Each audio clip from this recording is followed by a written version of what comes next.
Chapter 38. How to Produce a Hippie. If you are interested in rearing up a generation of hippies and super hippies, there are a few simple directions to follow.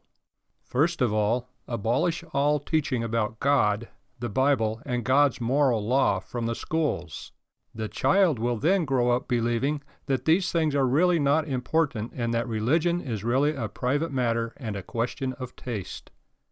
Second, emphasize the individual and his rights, not the claims of God and his law. Make sure that the child has a strong and intense passion for his rights, and no concern about his moral responsibilities. Then you can be sure that he will be irresponsible and yet very demanding.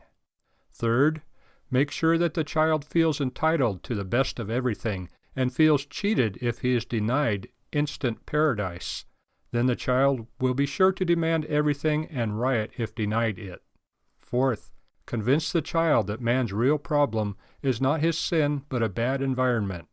Teach him that his problems are due to the evils of big business, warmongers, big labor, profiteering farmers, politicians, and the like.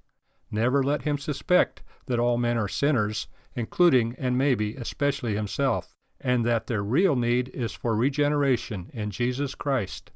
Then the child will grow up with a revolutionary rage at everybody instead of looking to God for regeneration.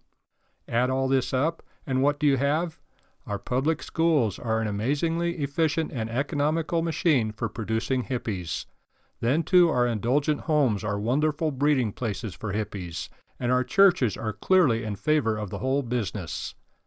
The world today must love hippies. It does such a good job of producing them. We are getting what we asked and paid for. If you want to complain to the management, look in the mirror. If you want better management, look to God before it is too late. Meanwhile, remember, we are getting what we paid for, and if we want something else, we are going to have to pay for it in work, sweat, and sacrifice.